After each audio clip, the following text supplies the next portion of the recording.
You're listening to ABA One-on-One Podcast. Hi guys, CJ here. We currently have a few positions available for relationship managers. If you would like the opportunity to work in sports marketing, this could be it. The ABA is the largest pro league in the world and partnered with the AAU, representing over 700,000 athletes around the world. Building business relationships and helping bring new audiences to every business we're working with is the goal. We're not limited to one state or region.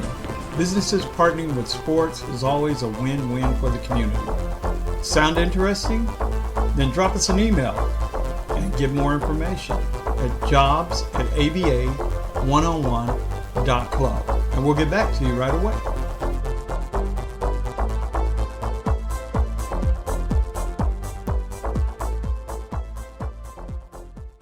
Sassy B Worldwide Productions. With over 25 years of entertainment experience, we have done it all.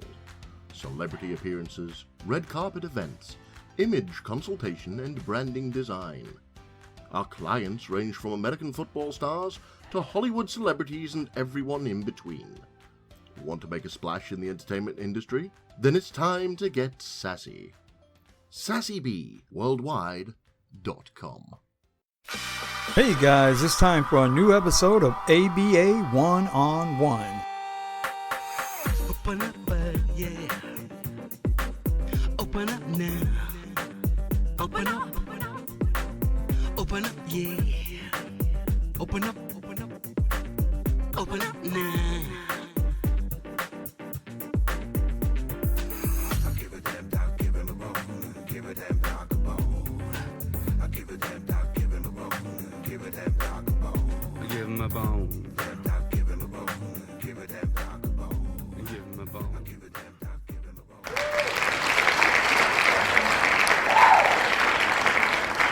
Today's guest, we got Kevin Eastman, coach extraordinaire, with us. I've got Rick along with me, and man, this should be a good one. Kevin, welcome to ABA One-on-One, and wow, it's good to have you here, man. No, it's my pleasure. I'm glad we could work it out. We were having a little rough time figuring out times and schedules, but I'm glad it worked out. I know three different time zones, man. We got Australia, we got wherever you are, and then we got Florida we got to work with. I know it's pretty crazy. Rick, you there? I'm here, baby. All right. I'll let you kick this off, man. Go ahead. All right. Thanks a lot, Kevin, again for doing this for me. I really appreciate it. No, I mean, really, that may even be the first thing. Well, it is the first thing that popped into my head. You know, in coaching and leadership, one of the most important things is you're going to have to rely on relationships at some point. As a matter of fact, oftentimes when you're in stress and you're in challenging situations, you know, your go-to is the relationships you have. And, you know, as soon as you had texted me, I said to myself, well, I've got to make this work, just not sure how and when. And it's all based on, gosh, I don't even know how many years we've known each other, but a long time. So your playing days. What's that? It's your playing days. Oh, okay. That's a really long time.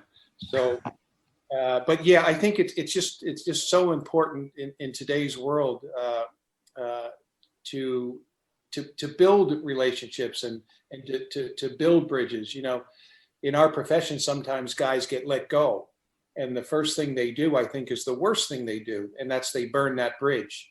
Exactly. You know, you're always going to have to walk back over it at some point, in all probability. So, what I always say is simply, you know, build and maintain bridges, never burn a bridge. You know, be the adult in the room. Good man. Yeah, that's one of the things we try to do here. We've when Rick and I teamed up, it was for something totally different, but it was through a really good acquaintance. And, you know, we kind of decided, you know, we both have so many people we kind of know that's in this business. And we said, you know, why don't we come together and, you know, pull our connections together and create something special where we can talk with people that have been there and done that, and maybe help young players coming up in their career, give them something that, you know, might resonate with them along their journey. Yeah, I think there's been there and done that, and been there and not done that. So hopefully we can talk about the done that. Let's get with that, dear man. What was it like being at the Clippers? Well, the Clippers was good because it followed my time with the Celtics. And with the Celtics, we had built ourselves up to be able to compete for a championship, and then ultimately won the NBA title in 2008, and then had a great opportunity in 2010 to go back to the finals. So we had a pretty good idea of what it takes on a daily basis and a practice by practice basis to put yourself in a position.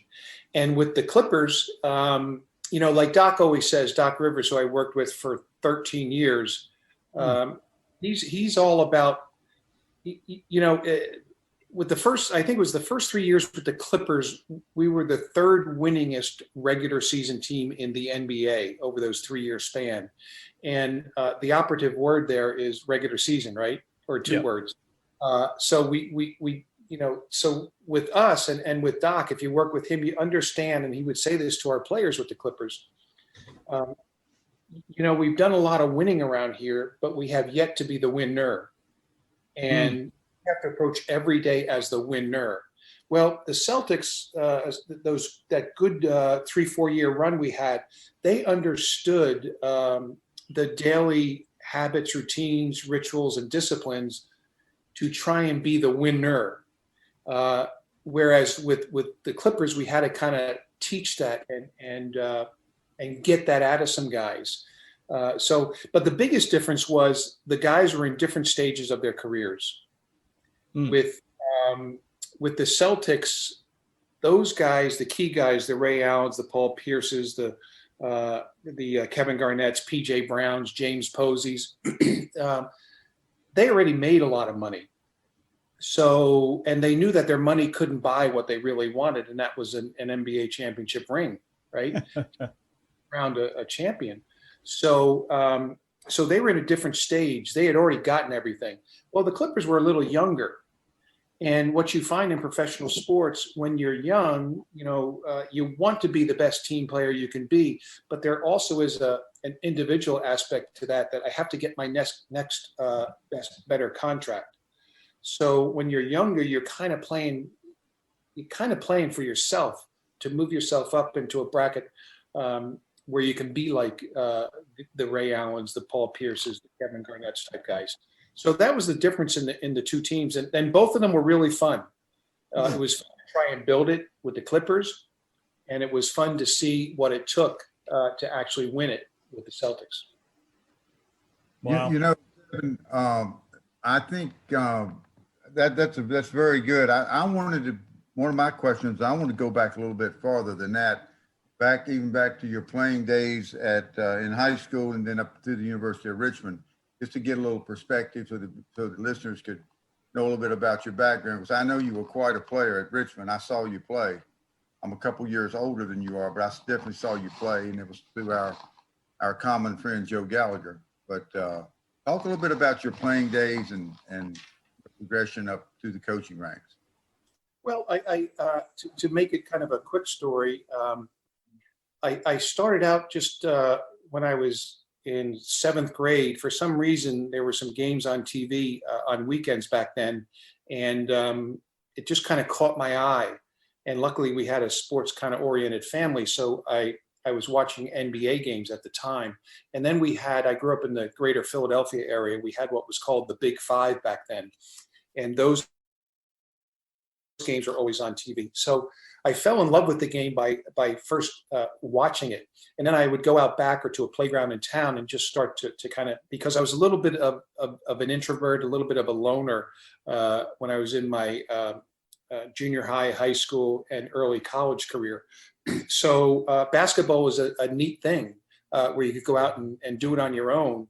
And you actually were rewarded or not rewarded on whether the ball went in or didn't go in, or whether you could do a figure 8 dribble drill or not do one. So you had an instant evaluation about where you were. So for me, it was a way to just kind of to be out there on my own with the basket, the ball, and me, and just see what I could do with this game. So as you fast forward it, I became, on all the all teams in high school. We won a state championship my senior year.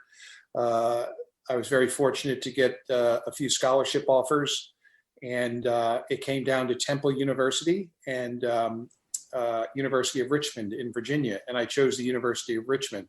Wanted to get away a little bit, loved the campus, loved the surrounding area when I came down to visit. So had a really good career there. Started from my that year, my freshman year was the first year that freshmen could play varsity, maybe the second year that freshmen could play varsity, and ended up starting halfway through my freshman year all the way through my senior year. Had success there individually, not as much. We were maybe a team that was like, 16 and 12-ish. So we were okay. But in terms of, you asked about my career, they named an award at the school after me, and I was able to get into my high school Hall of Fame and my college Hall of Fame. And then that led 1 year in the in a league that took the place of the old ABA. They called it the AABA, and they had a franchise in Virginia, and I was able to make that team, but that league only lasted a year. So eventually I put the ball down to the floor and it didn't come back up.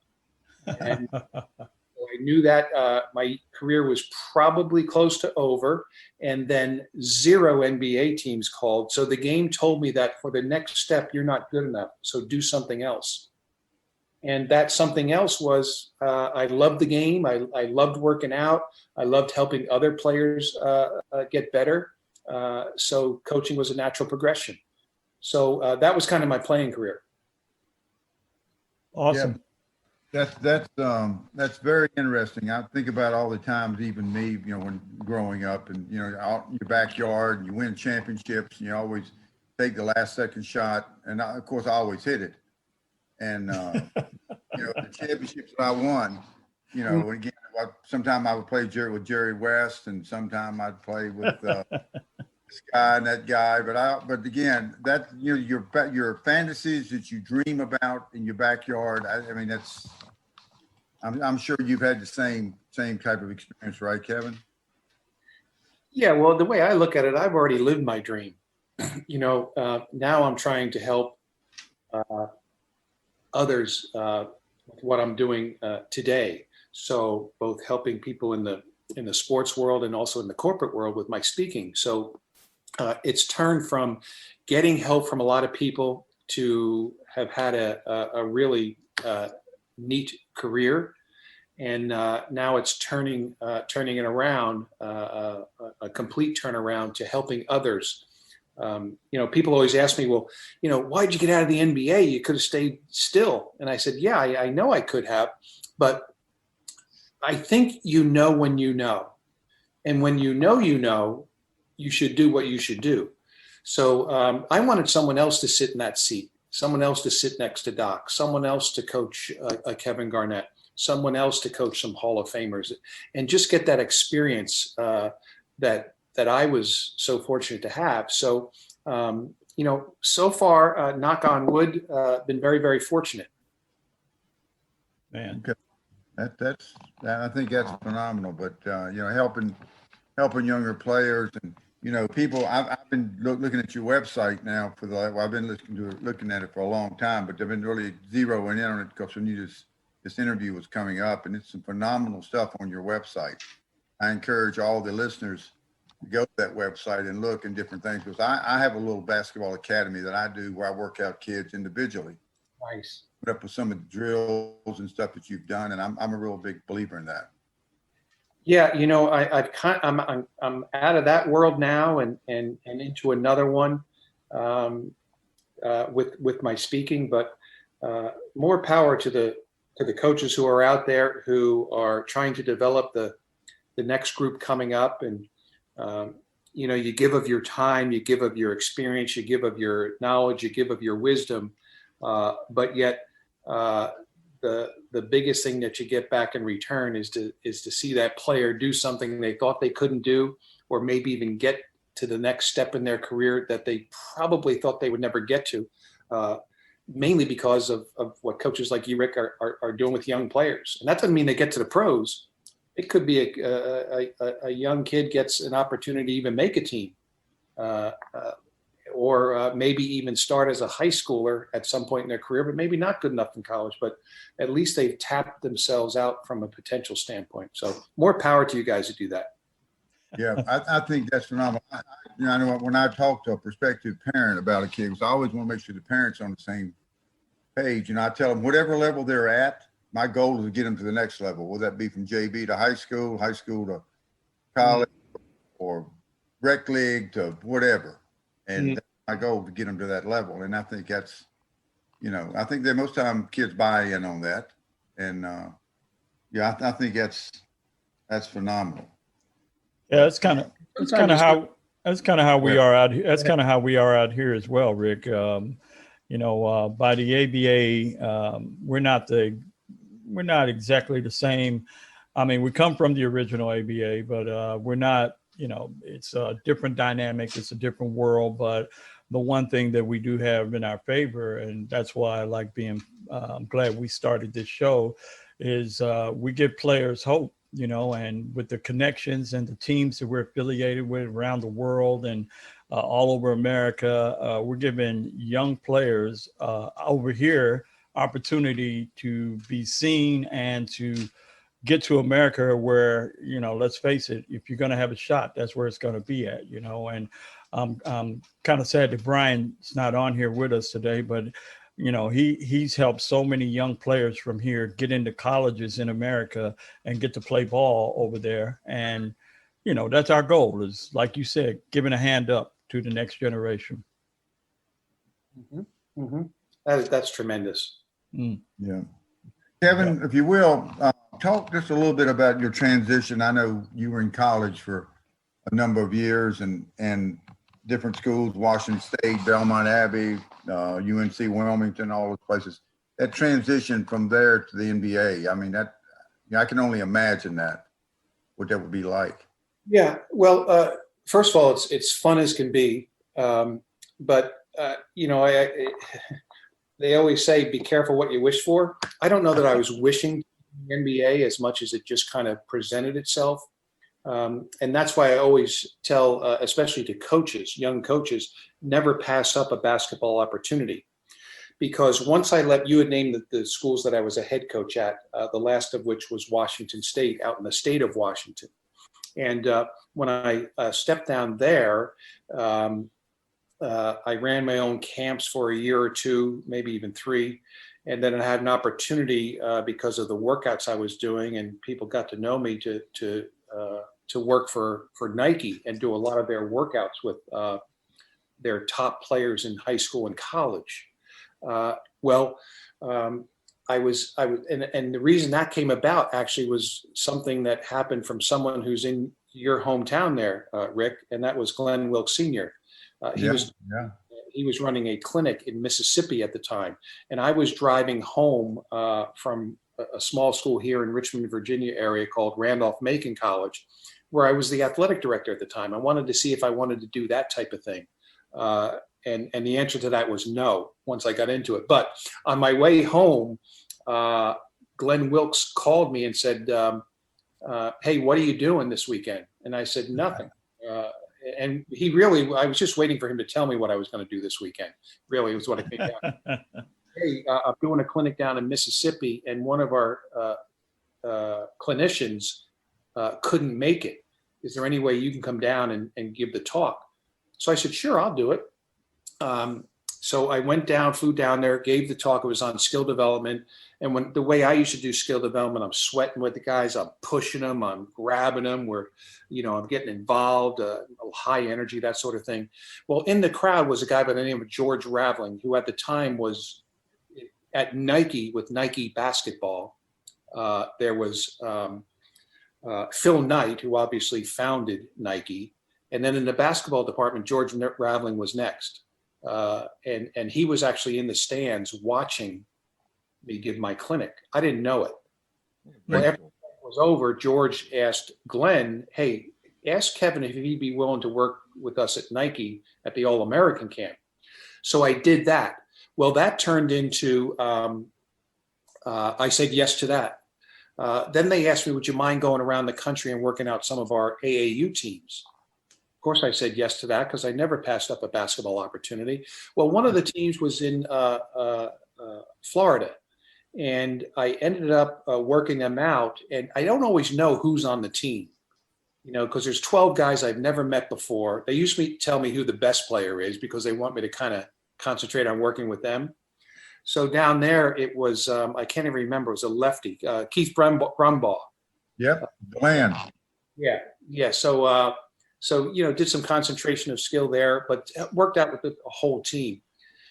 Well, there was a kid on the team who went home to his father that night, and he told his father, hey, man, Dad, we had this really good workout guy. He's unbelievable. He sweated with us. He knew what he was talking about. He had unbelievable energy. He could coach in the pros. Well, the kid's dad's name was Doc Rivers. Austin. Yeah. No, Jeremiah. Oh, Jeremiah. That's Jeremiah? right. Yeah, Jeremiah Rivers was Doc's oldest son. So That's Jeremiah would say, this guy's really all that sort of stuff. Winter Park High School. Yeah. Wow. So, Doc was in the midst of looking at a couple of jobs. So he ended up asking me if I would come talk to him. So I said, yeah, I'll do it. Not even really thinking if I would be able to make the cut to get into pros. So we did it at a Panera Bread in Orlando, Florida. I asked him a bunch of questions. He answered all the questions. I hardly said anything, but at the end of it, he told somebody else, a mutual friend, he said, boy, I really love talking to Kevin. I didn't say a word. He did all the talking, right? So then he wanted to invite me down to his house in Orlando for a second get together. And that's where he kind of was asking me a bunch of questions. So had I said no when I was driving home from work, I would have never coached in the pros. Wow. And That is amazing. Yeah. So that's why I say never pass up a basketball opportunity. You never know where it's going to lead you. Man. That's phenomenal. But Kevin, on a different note, Glenn Wilkes was like my mentor. I knew him from the time I came to Stetson till he passed away last month. But he did so much for me in terms of basketball and get me in China, and he got me all numerous places. Because when Glenn Wilkes, it's like the E.F. Hutton guy. When he calls, people listen. No doubt.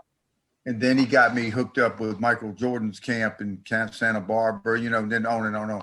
But you're right. It's about relationships and establishing those relationships. You're 100% right. Yeah. And not being afraid to say yes. When I suggest that I'm now reading the memoirs of Barack Obama from his presidency. He's finally written his memoirs. And one of the things he said was he was so excited when he was out doing all the campaigning. And then when it looked like he was going to win, he went to bed one night and said, oh my God, I'm going to be president. I have no idea what I'm about to get into. Same thing with Kevin Eastman as an NBA coach. It was really fun to be asked by Doc Rivers to join his staff. And then I said, I don't know a whole lot about the NBA. So it was one of those things, keep your mouth shut so they absolutely know you don't know anything about the NBA, and just trying to gradually learn and go home at night because with Doc, he may not, he expects you to know stuff. He's not gonna go up to his office and teach you the stuff. He expects you to know it. And if you don't know it, find a way to learn it and learn it well enough that you can teach it, because everybody wants to coach all these like Hall of Fame guys that I've had the opportunity to coach and all these NBA All-Stars. But what people don't understand is they put Hall of Fame demands on your knowledge. If you don't know something in the NBA, or you say something that's totally off and they try it and it doesn't work and it embarrasses them, they may not talk to you for 2 months. Why should they? Like, come on, man, Doc, why are you hiring this guy? He doesn't know what he's talking about. So you got to be careful. And so I kind of was learning on the run. Terminology was different. Types of workouts were different. The demands that the players put on your knowledge was different. So it was a great challenge for me. And I did it for 13 years, I think it was. And then I just felt it was time. Yeah. Speaking of your players, sorry, Rick, who was the most, who were your most exciting players to kind of work with? I mean, they're all different in their own way. Kind of the workout machine of all of them. There were two. Well, actually, they all did it in different ways. There were three on the Celtics, and it was Kevin Garnett and his routine each and every day. Paul Pierce and his routine, which is a little different, whereas Kevin worked on specific shots that he would get. And that's all he worked on. He knew where he was good. He knew where he could produce. So he wanted to be great in those areas. So he worked specific. He had tremendous specificity to his workouts. Cool. Paul Pierce, he was so crazy. He would actually run hard on the treadmill on the morning of a game, but that's just what he did to be ready that night. And he would stay in the gym forever playing one-on-one with anyone who wanted to play. He was real big at footwork because he didn't have speed and quickness, but he had incredible footwork and incredible shot fakes. And then you get Ray Allen, who maybe is one of the best shooters in the game. And he probably took more practice shots before and after practice than anyone else on the team. So like I always say to players, there's a reason why the best are the best, right? So that was the book, wasn't it? That was the book, right? Yeah. Well, that's the book I wrote. Yeah. I know. That's what I was talking about. Yeah. So it was those three there. But then if you go to the Clippers, the two biggest time workers with the Clippers were Chris Paul and Blake Griffin. And they were the best players. Those guys just don't take a pill and all of a sudden they're good. Yeah. And you can love Blake Griffin or hate Blake Griffin as a person. You can love him as a player, hate him as the player. But he really maybe improved his jump shot more than any other player I've seen and that I've had a chance to work with than anyone else that I've been around. But he put the time in. And he started out by breaking his shot down. And he was working with a guy by the name of Bob Tate, who we had with the Clippers as he was our shooting coach basically. And, he got Blake to believe, look, we're just starting to reconstruct your shot. It is not, the success of the drill has nothing to do whether the ball goes in the basket. It has everything to do whether your follow through is correct, your feet are correct, and the spin on the ball is correct. And every shot that Blake took, you could hear Bob say good, or he might say no. Good. Wow. Blake could have airballed the shot, but Bob could have said good. Man, that later on in the progression of his development, but he didn't want Blake to get, he didn't want luck to come in to play. He just wanted the fundamental of the shot. That's cool, man. That's cool. Hey, Rick, you know me. I always try to find a way to sneak Oklahoma into one of the shows. So that was my way this time. Oh, no, that's awesome, man. Hey, well, go ahead, Rick. No, I was going to say that Ray Allen, I always make this analogy a lot of times in my academies or wherever I'm talking to people. I'd like to have a quarter, maybe 50 cents for every shot that Michael Jordan, I use Michael Jordan, but it could be a lot of great players, have taken in the gym by themselves in their life, by themselves. Woo. You never have to work again. I mean, it would be you probably a millionaire. But one of my point being the work that you put in, your work ethic and the amount of time you put in,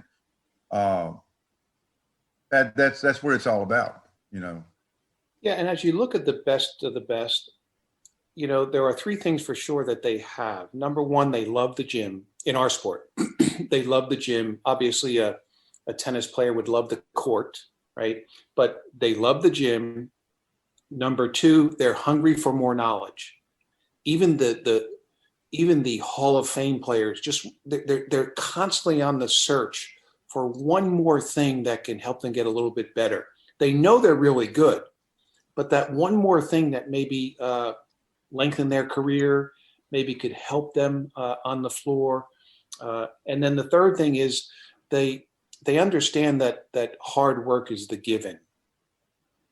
Look, to get into the NBA, actually to be a good player, hard work is the given. So if hard work is the given, then what's the separator that these guys have come to learn? And the separator is not doing hard work, because a lot of people work hard. It's doing the unrequired work. You see, the Kevins, the Pauls, the Rays, the Chris Pauls, the Blake Griffins, they don't have to get there 45 minutes early and put in an incredible 40 minutes of shooting before practice starts, and we go through 2.5 hours of practice and then stay 30 to 45 more minutes after practice to work on their shot again. That's not required of them in their contract. But the best of the best understand that it's the unrequired work that allows them to be in the discussion for being considered to be one of the best at what they do. Like your people, the listeners may remember, I can't remember what year, but the year that Ray Allen hit that corner three against San Antonio. Oh, man. And that was the shot. If you ask any player in that series, they said that's the shot that won it for Miami, even though it only basically sent that game into overtime. Then they won game 6 and eventually won game 7. But I always ask people, what happened on that play? And here's what happened. LeBron took a shot in front of the Miami Heat bench from the left wing, missed it. Chris Bosh got the rebound. As Chris was securing the rebound, Ray saw that Chris clearly had that rebound. And instead of turning and running outside the three because they needed to tie the game, Ray backpedaled because he felt if he sprinted out there and then had to turn around, that turnaround period may have wasted a second for him to be able to get that shot off. So he speed backpedaled to behind the three. Chris threw it to him. Ray hits the shot. Well, I used to work out with Ray all the time when he did his shooting work in Boston, myself and another guy by the name of Mike Longobardi. And we were always there before games, after games, before practice, after practice, didn't matter. So I got some, I wasn't coaching Ray, he was with Miami then. I got some texts right when he hit that shot. And the texts were like, oh man, he's always in that position. He's so lucky and all that. And I texted people back, no, that's not luck. That's called work. You see, Ray actually did a drill and he had us do it. I'd never seen it before. He would start in the middle of the lane. Let's say I was at the top of the key. I'd smack the ball. He would speed backpedal outside the three. We'd throw it to him. He'd shoot it. Then he would sprint back into the lane, do foot fire, smack the next ball, speed backpedal to another side part outside the three. We'd throw it to him. You see, preparation is key to improvement. And my definition of preparation is be there before you get there. Be there before you get there. If you do that, then when you get there, you've already been there. You see, Ray had already been there thousands of times before. As a matter of fact, if you listen to interviews after the game, Ray says, yeah, I took a bunch of those shots, meaning backpedal threes, before the game tonight. Wow. So Ray had already been there. So for him, it was a comfortable shot, right? So, and I don't know how we got onto that, but that's that. No, well, you know, I always mention something about muscle memory. Mm-hmm.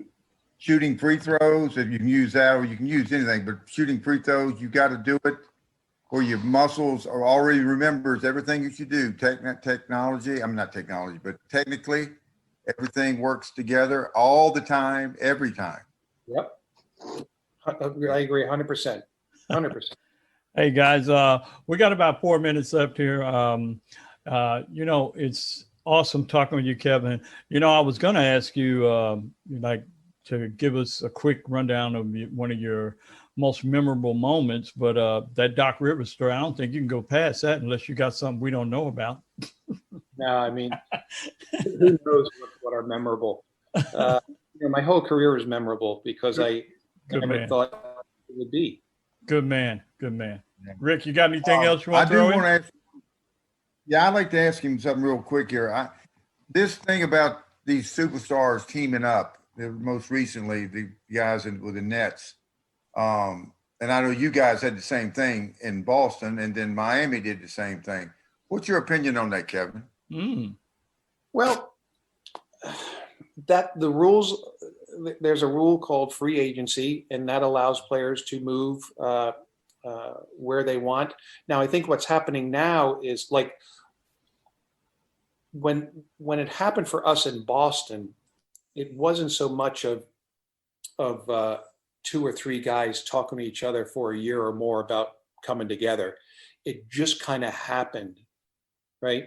So I think now what's happening is because these guys know each other back from AAU days, you're almost seeing it to the point where the players are controlling how teams get built or not built. Whereas I think when we did it in Boston, it was a true recruitment that the coaches did with the players and their agent and that sort of thing. I think it's a little different now in that the players are probably controlling it a little bit more, but that's the way the rules work. So I'm not going to be one to say, well, you shouldn't do that, even though you're allowed to do it. If that's what they want to do, then that's what they want to do. And like Doc always used to tell our teams, hey, look, you got to beat them anyway. So why worry about it? You can't control it. Just go out there and prove that you're still better than that team on the floor. A circle should not be about what someone can do for you. A circle really is what someone does to you. And with that, we're going to have to wrap it up. Kev, thanks for being on the show. Once again, Kevin Eastman, we really appreciate it. Thank you, Rick, for helping me out and stepping in once again. And thank all you guys out there for checking out our podcast. We're doing what we love so much. Till next time, take care, and everyone be safe. Peace. The American Basketball Association is the largest pro league in the world. Some great opportunities for team ownership are available, and the cost may surprise you. If you've ever thought about team ownership in a pro league, give us the opportunity to help make it a reality. Reach out to us for more info. For USA teams at www.abaliveaction.com. In Australia, go to www.abaleagueaustralia.com. Come explore the No Strings Attached e-News online magazine. Our global array of authors inspire, delight, and educate with practical and entertaining articles. And with Focus On, we help producers of film, web series, and other video content attract a wider audience. Plus, your project can stream on Roku, Apple TV, Fire TV, and more with our media partners E360 TV and NETV. No Strings Attached e-News, focusing on human interest. Advertising available, nsaen.com. Well, that's going to do it for this week. Remember, you can keep up with every episode by subscribing via our website. Follow us on social media and tell your friends about us. Next week, new guests, more basketball tips, more basketball stories about the game we all love. Till then, be safe and keep your eyes on the ball.